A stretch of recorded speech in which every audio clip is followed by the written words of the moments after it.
I think for a long time we've used, we want to increase diversity as the kind of sentence, right? Which sort of puts the label and the problem on that group of people, the people that we haven't yet been currently attracting. Whereas I think the shift in talking about we want to address overrepresentation as an example actually helps our minds understand the problem that we're trying to solve, right? It's not about those people, it's around we've got an overrepresentation issue. So if we want to build better products and services, if we want to be better at research and design, if we want to, et cetera, actually we really recognise that we need to build some collective intelligence and have all kinds of lived experiences, be that industry experience, be that educational experience, be that your personal demographics and your lived experiences, actually addressing overrepresentation. Some of the really biggest awful things in the world that have gone wrong, there've been really super smart, intelligent people that were involved, but they all had a really similar kind of profile. So when other people that perhaps weren't in that immediate bubble were speaking up and offering another suggestion, it just wasn't being heard. So I think it's a real subtlety, but it's the overrepresentation that's the problem, not the lack of diversity. Hi, my name is Nadia Nagamutu, business psychologist, coach, speaker, and founder of Avenir Consulting, which creates organisational growth and success via inclusion and diversity. We've been discussing the benefits that diversity brings to companies' bottom line performance for decades with more and more evidence. But there are so many questions organisations still have about how to achieve it. How do you create a culture where people feel valued for their uniqueness and the qualities they bring? I believe it's crucial to the future success and sustainability of every organisation that they find the answer to this question, to make sure that each employee is not only supported but also appreciated. With this podcast, I aim to get some of the key challenges to creating inclusive workplaces out in the open and start uncovering the solutions to embracing a culture that cares for everyone. I'm going to be having conversations with some of the most inspiring people in different countries and across industries who are pushing the boundaries on inclusion and diversity in the workplace, from topics such as parenting in the workplace, ethnicity, age, gender, mental health, and all things inclusion. I want to create a movement to change society through sharing life experiences and creating more empathy and connection. Why care? I believe that once we have organisations and societies that accept and value everyone for who they are, we become healthier, happier, and better in our roles both inside and outside work. Hello, and welcome to episode 35 of Why Care. My name is Nadia Nagamutu, and I am your host. I'm incredibly excited to speak to Catherine Garrod, founder of Compelling Culture and author of Conscious Inclusion, How to Do EDI One Decision at a Time, which published in April this year. Catherine was previously the head of inclusion at Sky, where she led the company to become the most inclusive employer in the UK, with 80% of teams increasing their diversity. In this episode, we discuss the distinction between positive action and positive discrimination, why companies don't address bias and exclusionary behaviour, how tackling wealth disparity could hugely accelerate progress in DEI, and why the terms overrepresented and underrepresented may serve us better than using the terms majority and minority groups. One of the things I loved about chatting to Catherine is her down-to-earth, straight-talking and practical nature. She shares so many stories and analogies which help break down the complexity of DEI. There is so much useful knowledge and advice in this episode. Enjoy. Catherine, it is such a pleasure to have you on the Why Care podcast. Thank you so much for joining me and for everything that you're about to share. I'm incredibly excited to have you. Oh, me too. And thank you for having me. It's great to be talking to you. I was reflecting on when it was that we last spoke. And whilst we're in the same spheres of DEI, the last time we spoke, you were still working at Sky, right? Yeah. So a long time ago, really. It's a long time ago. So much has happened then with your own company and, of course, your amazing book, Conscious Inclusion. So just to kick off, and so that people can get familiar with you and who you are, if you wouldn't mind just sharing your background, but also how you came to write this book. Sure. So I think, like many people, I don't necessarily have a straightforward or obvious career path. Even from a child, I just had this internal sense that the world didn't work fairly for everyone. and wanted to do things to make that better. So I actually spent my first 10 years in childcare, and then I spent 15 years in HR. The consistent thread on the way through that was that for people to develop and grow and thrive at their own pace, whether they're very young people at the start of their lives or people in business and in the workplace, the environment has to be good.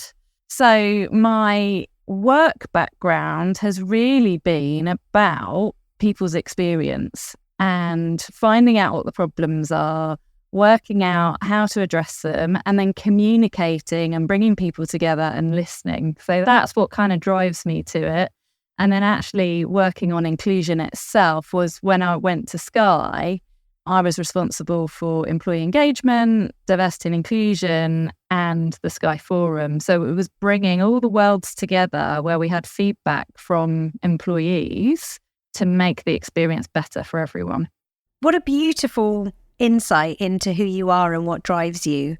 So I get it. I get why this work in DEI floats your boat, why you get excited by it. Sounds very similar to me, absolutely resonates.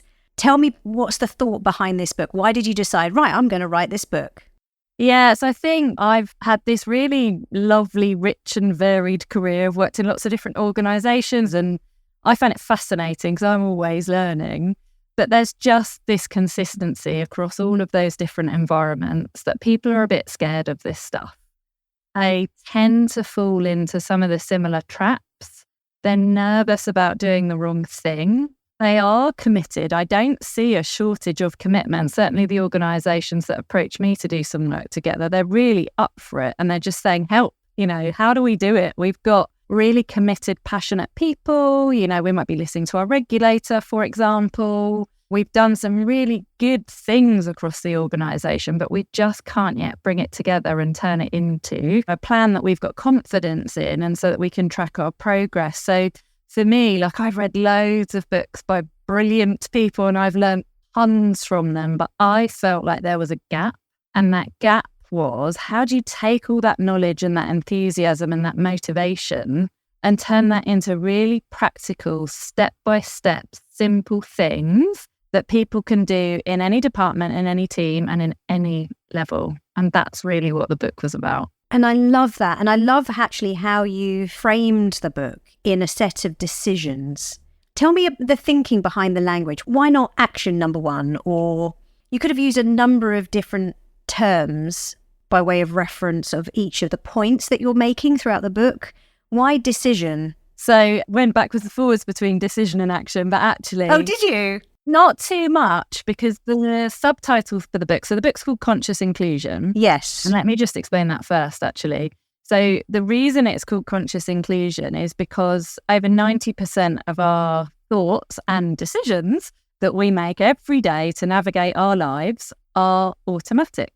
And it's really useful, The work of inclusion is about getting your brain into that more conscious state, which is the 5 or 10%, which recognises you don't know everything, knows that you need to get some research, knows that you need to get some feedback, and you need to ask more questions before you make those decisions. So the overall title is Conscious Inclusion, but the subtitle is How to Do EDI, which is Equity, Diversity or Inclusion, one decision at a time. Yes. But when multiple people gave me that feedback, I was like, okay, this is the whole point of asking for feedback. I realised that actually what they were looking for was even more simplicity. And I thought, there's this subtitle on the front called One Decision at a Time. So actually, if I can break down those parts even more into decisions, it makes it more bite-sized and easier to refer back to later. Well, I have to say, I loved the chunking down into decisions. I thought it was incredibly digestible, really accessible, and I could see practically how anyone could pick it up and dip in without feeling overwhelmed, because I think that there is something, particularly as inclusive leaders, and I work with obviously a lot of leaders who are feeling this sense of, I don't know where to start.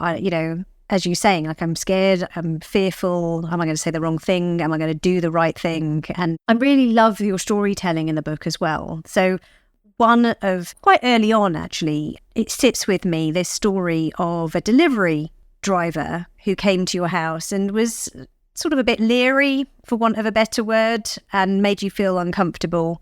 I'm curious about that story. Maybe you can share briefly that story, but what is it that means that organisations allow people like that to get away with inappropriate behaviour? So just to set the scene with the story in brief, this was a regular delivery driver. Spoken to them many times over a period of time, but there was one occasion where I was washing the car on the drive and the driver had asked me why I didn't take it to the local car wash. And I said, it can be a little bit intimidating. You know, if there's lots and lots of men coming towards you, sometimes you get a look or a comment, it's just a bit uncomfortable. So I just choose to do it at home. And that turned quite quickly into what he thought about what I looked like and what he'd like to do. And unbelievable. It was just bizarre. It was really bizarre, frankly. And I was like, you've literally just asked me why I don't do something. And then you've done the thing that I've told you is why I don't go and do something. Yeah. I was really shocked and just focused very much on washing the car and disengaging. They went off on their rounds. And then my neighbour came out and I jumped. And there was this short exchange. She said, are you okay? And I said, this has just happened. She was like, that's not good. Anyway, I forgot all about it because you get on with your life and blah, blah. The next time that person knocked on my door was to deliver a parcel and I was wearing shorts. And their response was, look at those legs, as they took a picture of my legs and not the parcel. And then showed me the device and said, I'll be keeping that one. Like, I was annoyed when I read the book. I'm even more annoyed hearing it directly from you. So you challenged then, right? So at that point, you said, no, this isn't okay. I'm going to contact the company. Initially, I actually responded to the delivery worker and I just said, that's not okay. You're turning into one of those men that I employed that you asked me about last time. And he said, I am one of those men, and laughed and walked off. And in my rage, I text my next door neighbour the exchange that had just happened, which turned out to be quite useful evidence later. She came around and knocked on the door and just said, that's awful, that's sexual harassment. She validated my experience, which is really powerful. Yes. It's something I've really learned in the work that I do. Validating somebody's experience can be very helpful. So initially, I went to the company and reported it through their usual customer service route. Right. And I just got this, we'll look into it, it takes us 14 days or something type of response. And I pushed quite a lot, my background, the work that I do. And I was like, I don't think that's appropriate in this circumstance. This person knows where I live. The behaviour has rapidly escalated from the first occasion to the second occasion. What's going to happen next time? And I was obviously speaking to somebody that didn't have much power or influence in that organisation. So they were being kind and friendly, but following their process, but their process wasn't adequate. So I took to LinkedIn and I found the senior people and went on Google and I sent some messages to senior people. And again, initially I was ignored. So I kept escalating, got all the way through to the CEO's office and there was an investigation and all that kind of stuff. But meanwhile, the delivery worker kept arriving, not only on my street, but I share the driveway with my next door neighbour. So actually outside my front door. And I was ending up putting trousers on every time somebody knocked on the door after this because it just kind of shook me. Of course. Anyway, long story short, their own internal processes were failing left, right and centre. So in the end, I did report it to the police and the police took it really seriously as a safeguarding issue because obviously, this person knew where I lived and the escalation. But to come back to your question about why this might happen, I guess the really honest answer is I don't know. Like maybe the people in charge haven't experienced things like this before, so they don't fully understand the kind of fear that created for me. And so they just say, if we ignore it, they'll go away. Or maybe they're more interested in shareholder value or the product or the service they deliver than actually the people that they employ or the product or service the people that they're delivering to. But I think there's perhaps a more traditional culture in the organisation of command and control.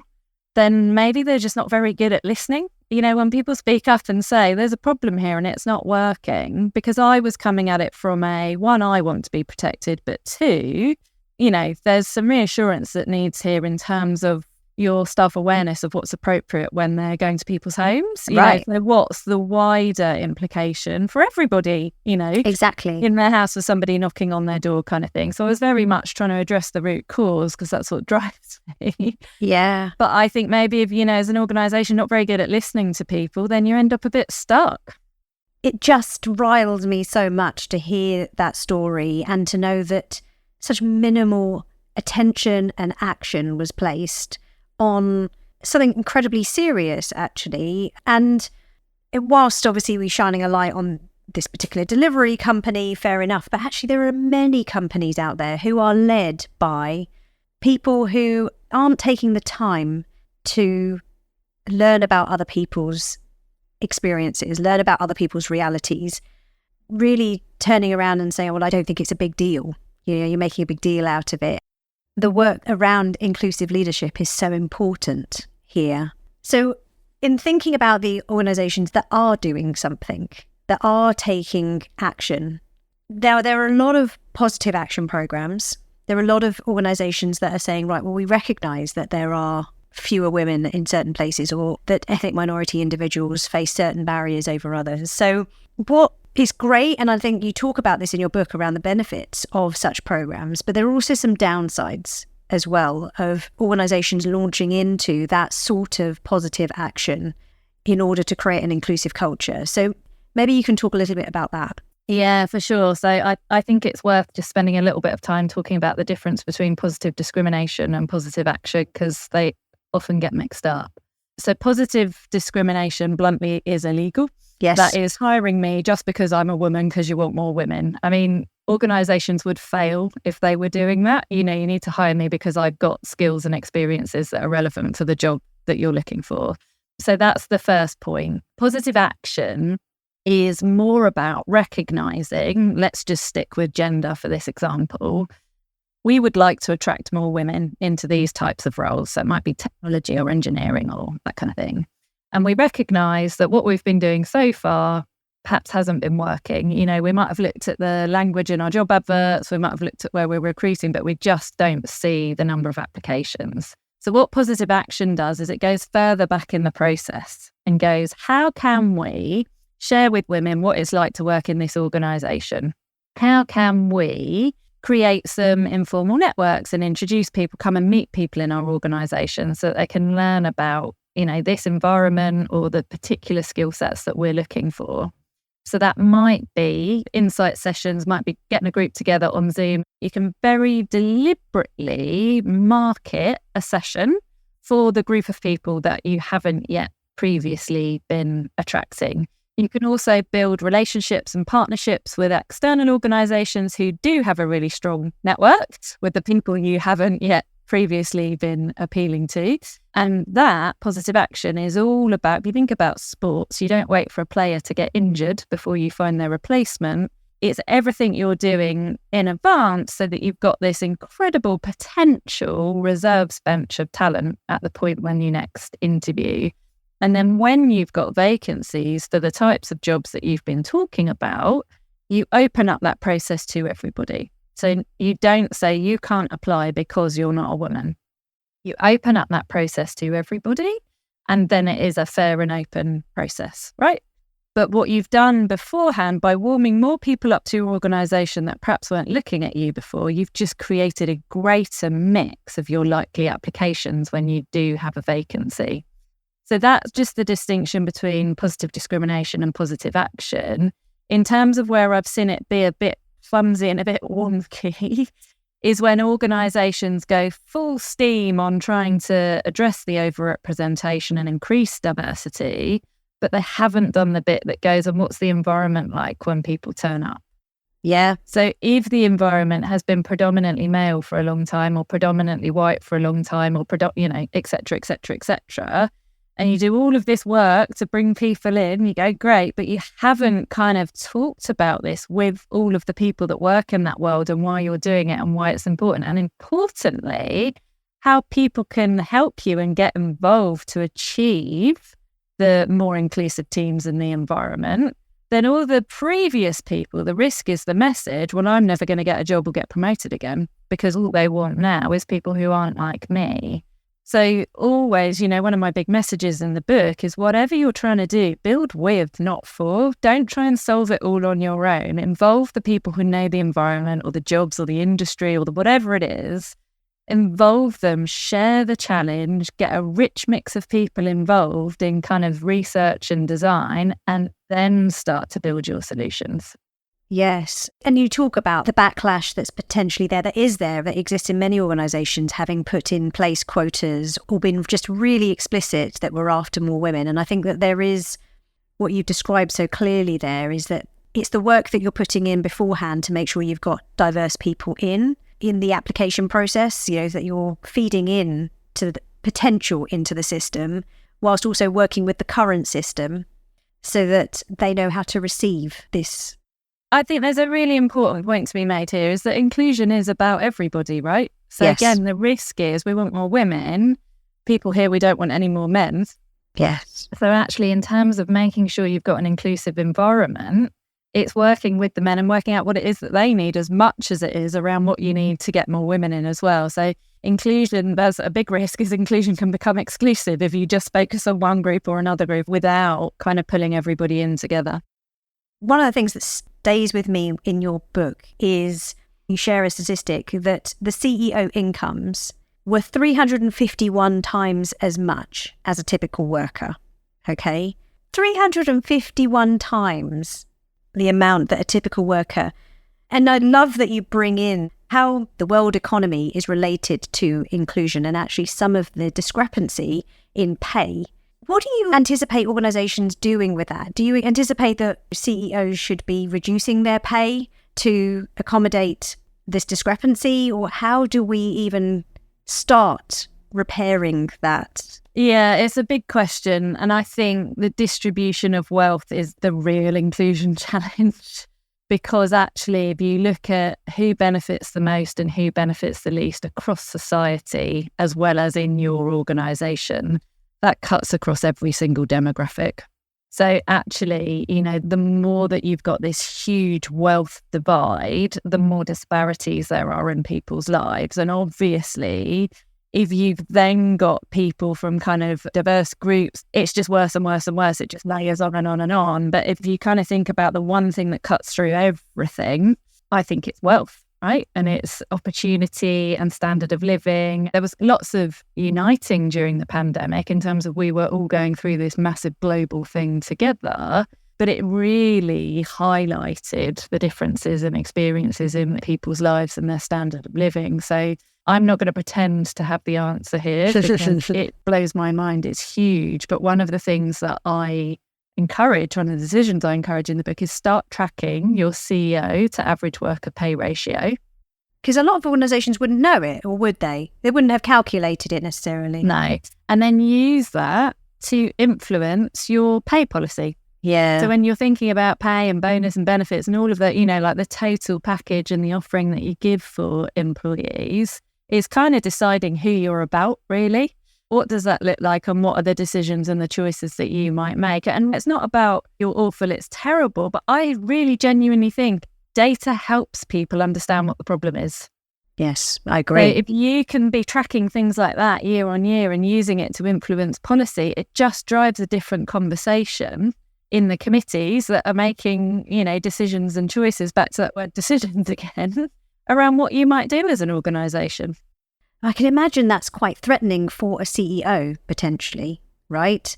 That all of a sudden now, the light's being shone on them about how much they're taking home, their take-home pay, and it could end up really backfiring on them if they give the go-ahead to work out this pay ratio. People are going to be in arms almost about how much they're taking home and therefore feel really disgruntled. Yes, I think it is really confronting, you're right. But I think step one is do it in private. I'm not necessarily saying go and post it on your website, but do it in private, right? As the people kind of leading or governing that organisation, just make that one of the things that you check year on year. And then when you've got to a point of going, actually, this is the decisions and the choices we want to make, and this is why, then you might choose to go more broadly. But step one, do it in private. Yeah. This sort of links in a little bit with decision 10, which is around redefining what a good leader is. So, because for me, that CEO needs to be another level of good leadership, right? The CEO needs to be open, humble, really purpose-driven for inclusion. And I don't know how many there are out there, quite honestly, who would go that far. And we know that the foundation of leadership is patriarchal. We know that everything because of history and because of all the research that's been done on what an outstanding leader is, typically it's been done on men because they're the ones who have been the potential subjects of research have been men. So how do we go about redefining leadership? That's a big question. I love it. I just want to say as well that I think we've not equipped leaders to do this stuff well. And I think we need to acknowledge that. If I think about the amount of money that gets spent on leadership development and your top, however many people in the organisation, if being an inclusive leader hasn't been a part of that, we've not been equipping those leaders to be successful here, right? So I think we just have to acknowledge that all of the messaging that leaders have perhaps until a point of time that hasn't included being inclusive, I can't kind of blame the situation that we find ourselves in today. So that's kind of one thing I want to mention.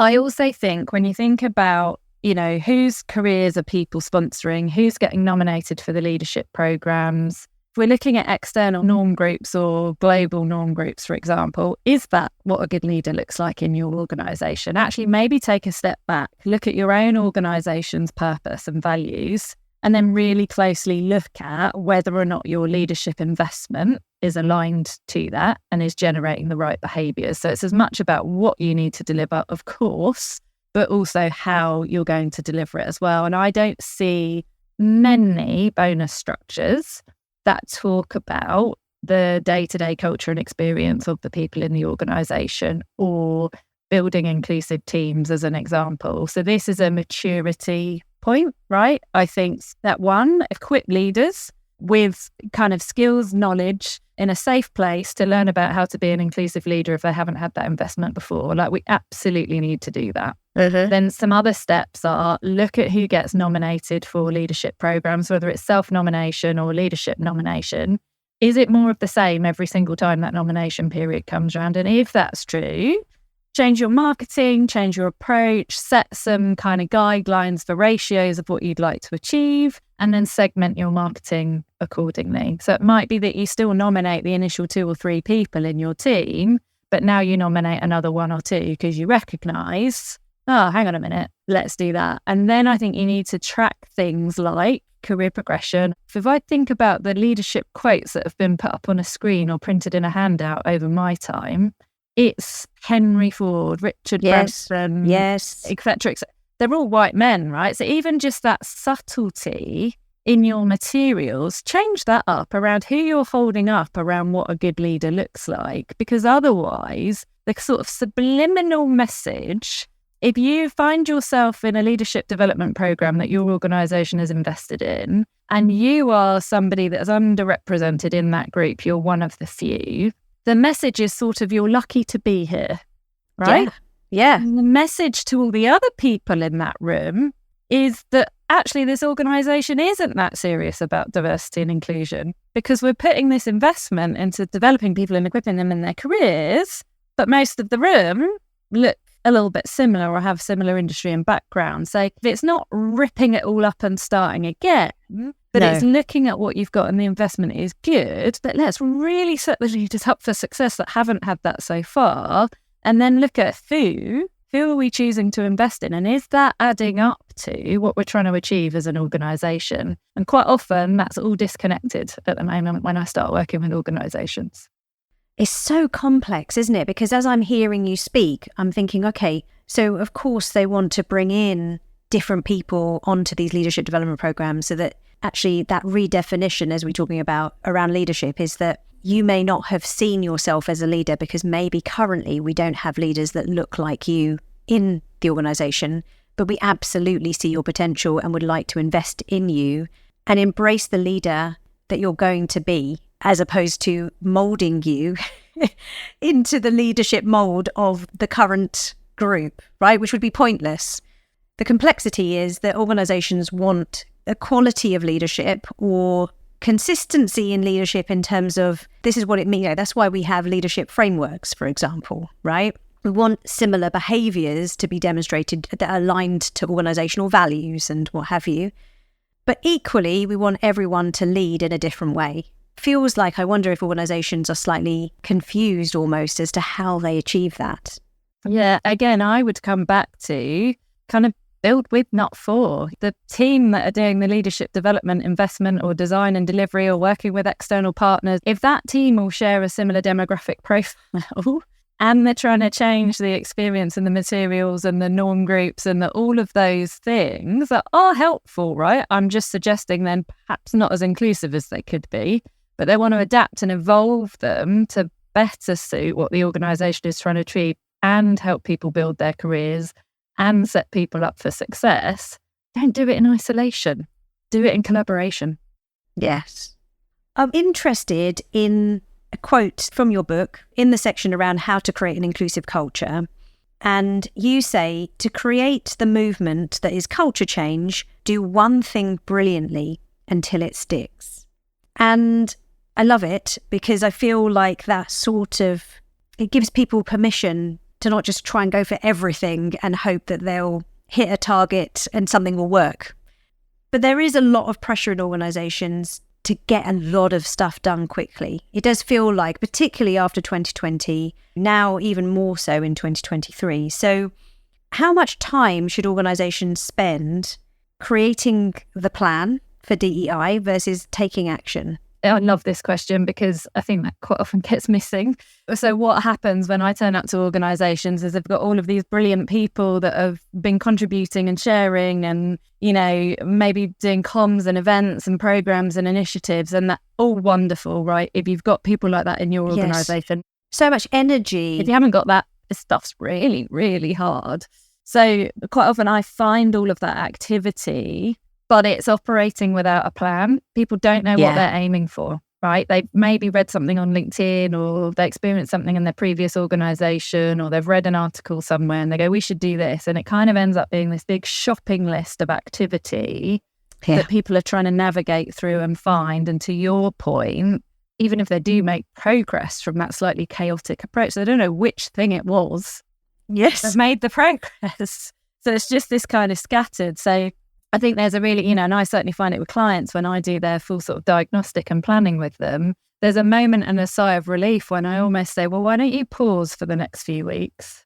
I'm going to work with you to research all of the things that you're already doing and all of the different things that are happening. And I'll plot that out for you and tell you what strengths are and where your actions for progress are. And then we'll validate that with all of the people that have taken part and we'll prioritise where to put your energy for the next 12 months. And I kind of see this collective shoulders just go down. So I'm like, you don't have to do everything at once. And you'll know, just as an individual listening, when you're trying to do 100 things at once, sometimes it just feels like you're not doing anything very well at all. This is exactly the same thing. If you can pick one thing that you go, do you know what? If I were to look back on this in 3 months or 6 months or 12 months and be like, we nailed it. I feel really good about that. That's the thing you should focus your energy on. And actually, if you can continue doing that one thing brilliantly, and no matter how many people there are in your organisation, the culmination of all those one things brilliantly actually add up to quite significant change and you go further faster. So if you've got leaders leading different departments or regions or however the makeup of your organisation is, if you can, equip those leaders with the skills to be a more inclusive leader, you can give them a bit of data to understand what's happening in their own world and the choices and the decisions that they're making. And you can say, don't worry about all of the hundreds of things that we need to do as an organisation. This is what I think the one thing brilliantly is in this world. Let's just go for that. That's so much more inspiring and empowering for leaders. And it leads to much faster, bolder results. Yeah. How do they then balance off the pressure, maybe externally as well as internally? How do leaders demonstrate that they're taking action, enough action to satisfy the rest of the organisation? How you get rid of that feeling of overwhelm, that there's too much to do and not enough time? Yeah. No, it's a fair point. So when clients work with me on the sort of longer term inclusion diagnostic I have, they end up with about 50 actions off the back of working with me. But it's not about going and doing that all on a Thursday afternoon. Of course. So that detail gets structured into a one-page plan. There's a vision, there's 3 pillars, there's a bunch of commitments, and there's, importantly, how that will be tracked. And again, that one-page plan isn't about delivering that all in the next 3 weeks, right? It is a long-term plan, and it's completely transparent. It's shared with everybody that took part in the process and, wider stakeholders and actually anybody else who's interested in the organisation. Transparency is a big thing that I encourage. But then being able to say, and here's where we're going to focus for the next 12 months, because we recognise we can't do all that at once. People are okay with that. They are actually, aren't they? Because if they can see, okay, this is a really robust plan, we appreciate that's not all going to happen overnight. I can see where we're putting our energy this year. Let me help or let me contribute. People are okay with that. What they're not okay with is we don't know what we're doing. We don't know if it's working. I've told you this 500 times and it doesn't feel like anybody's heard me. Yeah. That's where people get frustrated. It's so true. And I think sometimes senior leaders don't give their employees enough credit, right? So they just think, oh no, we have to because they're asking for it. Actually, if you talk to them, if you communicate with them, if you explain and you demonstrate that there is thought behind, we've heard you, we've listened to you, and this is now the plan for the next 3 years or whatever, a lot of people appreciate that honesty, and they appreciate, as long as they then see something, obviously, different, they're committed to supporting the organisation in that endeavour, as opposed to feeling miffed that things aren't happening quick enough. I completely agree with you. I think it's a bit like, if you're waiting for a bus and the bus is running late, if you get a little message saying it'll be here in 3 minutes, you just feel a bit more relaxed than just the bus. Yes. Late. Yeah, it's the psychology of it, isn't it? Yes, something's going to happen. Yeah. This bus will come. Yeah. I love the shift in language between majority to overrepresented and minority and underrepresented. So just briefly explain how, again, we're talking psychology, which is why I'm linking to the last conversation. What's the psychology behind shifting that language? So I think for a long time we want to increase diversity as the kind of sentence, right? Which sort of puts the label and the problem on that group of people, the people that we haven't yet been currently attracting. Whereas I think the shift in talking about we want to address overrepresentation as an example actually helps our minds understand the problem that we're trying to solve, right? It's not about those people, it's around we've got an overrepresentation issue. So if we want to build better products and services, if we want to be better at research and design, if we want to, et cetera, actually we really recognise that we need to build some collective intelligence and have all kinds of lived experiences, be that industry experience, be that educational experience, be that your personal demographics and your lived experiences.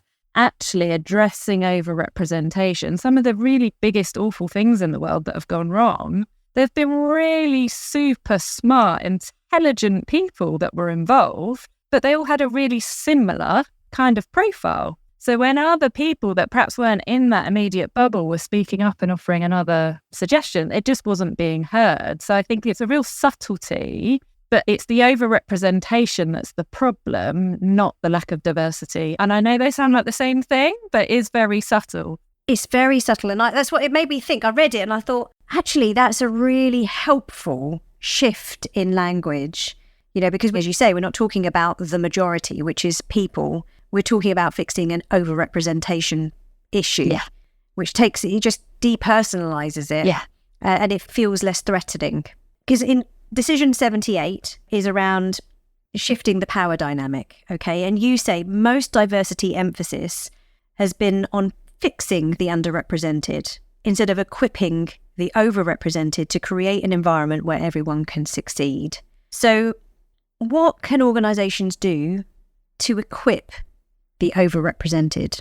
So there are the learning experiences, bringing people together, safe place to share their fears, ask questions, like literally show up to learn, be a bit vulnerable, be courageous, but then give people really practical actions and think about their daily habits when they're talking to people. So really setting people up to hold a conversation, to ask questions, to encourage respectful disagreement, to create that psychological safety, to be aware that not everyone's experiences are the same, and you won't know unless you kind of create the space for people to speak up. So there's one bit there around the really practical things. The other bit then is around data. I'm a huge fan of data. So whether you're looking at employee experience or customer experience or recruitment or customer retention or your supply chain, whatever it is that you are doing that you have influence on, or your marketing or your building design or your tech infrastructure, who's it working for? Who isn't it working for? Who are you appealing to? Who aren't you appealing to? Who's having a good experience? Who's having a bad experience? So often we look at the total aggregated score, and if you've got big groups of overrepresentation, they will be masking the experiences of people that are from underrepresented groups. So the more you can break that data out to really understand the differences in people's experiences, yes, you're literally equipping, departmental leaders, whatever it might be, with valuable information about the work that they're already doing, and they're already skilled and experienced in delivering. You're literally just helping them to do it in a more inclusive way. Yeah. I think it's so important to be able to have that data for leaders to feel like they've got, well, firstly, evidence and proof that something needs doing differently, but also that they've got something to speak about and communicate, and almost that there's a reason behind why we're doing something. Yeah, it's really compelling, I think, as a leader. If you see big gaps in experience, you think, well, that's not what I wanted to create. I didn't wake up this morning and think, how can I create a worse environment for one group of people and a better environment for another? That's not what people, I don't believe that. Exactly. But when you see that that's true, you go, oh, there's a bit of personal feeling and emotion attached to that, and people are compelled to change it. Yeah, absolutely.